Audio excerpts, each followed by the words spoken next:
नमस्कार। अगर हम एक बिजनेस को एक इंसान के शरीर की तरह देखें तो प्रॉफिट शायद उसके मसल्स की तरह है, लेकिन कैश कैश तो उसका खून है। और अगर खून का बहना रुक जाए तो सब कुछ, लिटरली सब कुछ रुक जाता है। आज हम बिजनेस की इसी सबसे जरूरी लाइफलाइन यानी कैश फ्लो की गहराई में उतरने वाले हैं और ये समझने वाले हैं कि क्यों कामयाबी और नाकामी के बीच यही एक चीज सबसे ज्यादा मायने रखती है। तो अगले कुछ मिनटों में हम बिल्कुल शुरुआत से मतलब एकदम स्क्रैच से एक बिजनेस खड़ा करेंगे, स्टेप बाय स्टेप। हम कैश के आने और जाने के सिंपल फ्लो से शुरू करेंगे।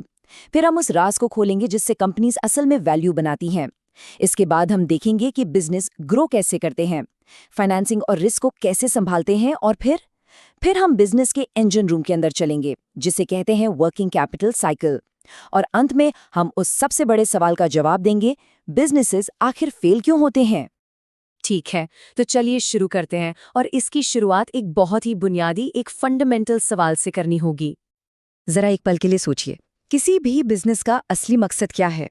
क्या ये ग्रोथ है या फिर प्रॉफिट कमाना? जो जवाब है वो शायद आपको थोड़ा चौंका दे। और यही है वो सबसे जरूरी बात। किसी भी बिजनेस की कामयाबी का असली पैमाना प्रॉफिट नहीं होता। असल में एक कंपनी कागज पर तो प्रॉफिटेबल दिख सकती है और फिर भी बैंकरप्ट हो सकती है। असली मकसद है भविष्य के कैश को ज्यादा से ज्यादा बढ़ाना। मतलब बिजनेस जितने कैश से शुरू हुआ था उससे कहीं ज्यादा कैश जनरेट करना ही असली जीत है। चलिए दुनिया के सबसे सिंपल बिजनेस मॉडल को देखते हैं। मान लीजिए कोई एंटीक डीलर है। साइकिल की शुरुआत होती है कैश से। वो उस कैश का इस्तेमाल इन्वेंट्री खरीदने में करते हैं, यानी वो सामान जो उन्हें बेचना है। अब बिजनेस चलाने में कुछ खर्चे तो होते ही हैं जिन्हें हम ओवरहेड्स कहते हैं, तो कैश वहां भी जाता है। और आखिर में वो उस इन्वेंट्री को बेचकर और ज्यादा कैश कमाते हैं जो वापस बिजनेस में आ जाता है। यही वो फंडामेंटल साइकिल है जो बार बार घूमता रहता है। अच्छा, तो ये ओवरहेड्स आखिर हैं क्या? देखिए, ये वो सारे रोजमर्रा के खर्चे हैं जो बिजनेस को चलाने के लिए जरूरी हैं, पर ये सीधे तौर पर खरीदे गए सामान का हिस्सा नहीं है। जैसे ट्रांसपोर्ट का खर्चा, दुकान का किराया, बिजली पानी के बिल्स, ये सब ओवरहेड्स में आता है। तो फिर सवाल ये उठता है कि कोई बिजनेस किसी चीज को खरीदने की कीमत से ज्यादा में बेच कैसे पाता है? इसका जवाब एक शब्द में है, वैल्यू। बिजनेस को खरीदी हुई चीज में कुछ वैल्यू ऐड करनी होती है। और वैल्यू ऐड करने के दो बहुत ही कॉमन तरीके हैं। पहला है रीलोकेशन। हमारे एंटीक डियर को ही ले लीजिए। वो दूर किसी गांव से सस्ता फर्नीचर खरीदता है और उसे एक बड़े शहर में ले आता है जहां लोग उसके लिए ज्यादा पैसे देने को तैयार हैं। उसने क्या किया? उसने सिर्फ लोकेशन बदलकर वैल्यू ऐड कर दी। दूसरा तरीका है कन्वर्जन। सोचिए, एक फर्नीचर बनाने वाला लकड़ी जैसा रॉ मटेरियल लेता है और उसे एक बेड जैसे फिनिश्ड प्रोडक्ट में बदल देता है। यहाँ उसने मटेरियल को एक ज्यादा काम की चीज में कन्वर्ट करके वैल्यू ऐड की। ठीक है, अब कहानी को आगे बढ़ाते हैं। जैसे जैसे कोई बिजनेस कामयाब होने लगता है और ग्रो करता है, उसका मॉडल भी थोड़ा और कॉम्प्लेक्स होता जाता है। एक बढ़ते हुए मैन्युफैक्चरर के लिए ग्रोथ का पहला कदम अक्सर होता है प्रोडक्शन बढ़ाने के लिए लोगों को हायर करना। तो अब हमारे कैश फ्लो डायग्राम में ओवरहेड्स के साथ साथ लेबर की कॉस्ट भी एक बड़ा कैश आउटफ्लो बन जाती है। मतलब पैसा अब यहाँ भी खर्च हो रहा है।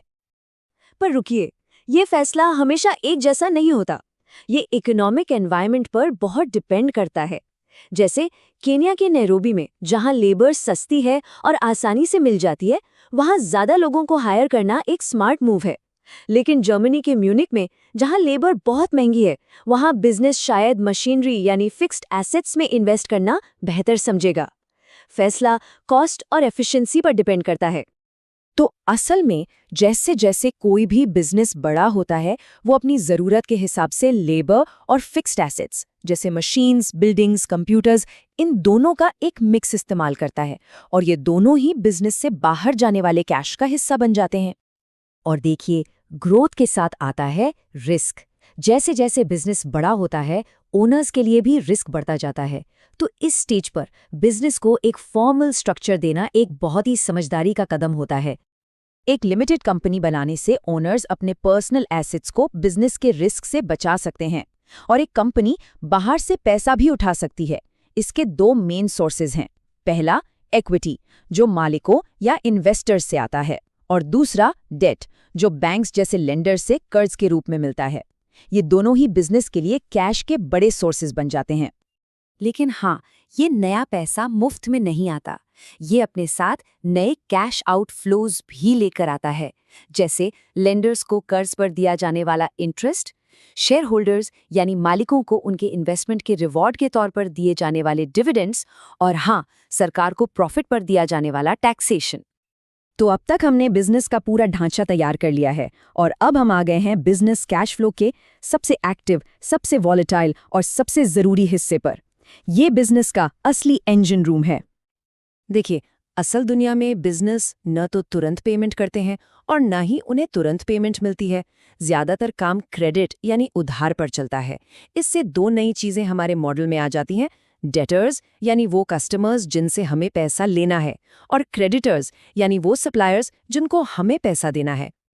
और ये पूरा प्रोसेस सप्लायर्स से क्रेडिट पर सामान लेने से लेकर उसे प्रोडक्ट में बदलने, कस्टमर को बेचने और आखिर में उस कस्टमर से कैश मिलने तक, इसी पूरे साइकिल को कहते हैं वर्किंग कैपिटल साइकिल। ये बिजनेस में कैश और रिसोर्सेज का लगातार चलने वाला पहिया है। इसे 6 स्टेप्स की कहानी की तरह समझ सकते हैं। पहला, सामान ऑर्डर किया। दूसरा, सामान डिलीवर हुआ और हमारा एक क्रेडिटर बन गया। तीसरा, रॉ मटेरियल्स को फिनिश्ड गुड्स में बदला गया। चौथा, सामान बिका और अब हमारा एक डेटर बन गया। पांचवां, उस डेटर ने हमें कैश दिया और छठा, हमने उस कैश से अपने क्रेडिटर्स को पे कर दिया। ये एक कॉन्टिन्यूअस लूप है और हर बिजनेस का मकसद इस लूप को जल्द से जल्द पूरा करना होता है। अब इस साइकिल की स्पीड कितनी जबरदस्त ताकत रखती है, इसे इन 2 एग्जाम्पल से समझिए। एक तरफ है टेस्को जैसा सुपरमार्केट। वो बीन्स का एक कैन कुछ ही दिनों में बेच देता है, लेकिन अपने सप्लायर को 60 दिन बाद पे करता है। इसका मतलब लगभग 53 दिनों तक टेस्को सप्लायर के पैसे से अपना बिजनेस चला रहा है। उसका साइकिल कैश जनरेट करता है। और दूसरी तरफ है एयरबस। एक प्लेन बनाने में साल से ज्यादा लग जाता है। उन्हें पेमेंट मिलने से बहुत पहले ही पार्ट्स और लेबर पर लाखों करोड़ों इन्वेस्ट करने पड़ते हैं। उनका साइकिल कैश एब्जॉर्ब करता है, जिसके लिए उन्हें बहुत भारी फंडिंग की जरूरत पड़ती है। तो इस पूरे मॉडल को स्टेप बाय स्टेप बनाने के बाद अब हम बिजनेस के उस सबसे बड़े और सबसे ज़रूरी सवाल का जवाब देने के लिए तैयार हैं। तो आखिर बिजनेसेस फेल होते क्यों हैं? क्या वजह खराब प्रोडक्ट्स हैं, या पुअर मैनेजमेंट, या फिर मार्केट में बहुत ज़्यादा कंपटीशन? ये सब वजह हो सकती हैं, लेकिन ये असली वजह नहीं है।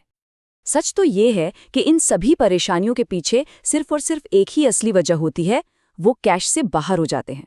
कहानी का अंत हमेशा एक जैसा होता है। कोई क्रेडिटर, जैसे कि कोई सप्लायर, अपनी पेमेंट मांगता है और बिजनेस के पास उसे देने के लिए कैश अवेलेबल नहीं होता। बस खेल खत्म। यही बिजनेस के फेल होने की अकेली और सबसे बड़ी वजह है। तो आखिर में सवाल ये नहीं है कि बिजनेस कितना प्रॉफिटेबल है। असली सवाल ये है कि कोई बिजनेस अपने वर्किंग कैपिटल साइकिल को कितनी तेजी से पूरा कर सकता है, क्योंकि इस साइकिल की स्पीड को समझना, उसे मापना और उसे लगातार बेहतर बनाना ही किसी भी बिजनेस के सर्वाइवल और उसकी सक्सेस की असली चाबी है।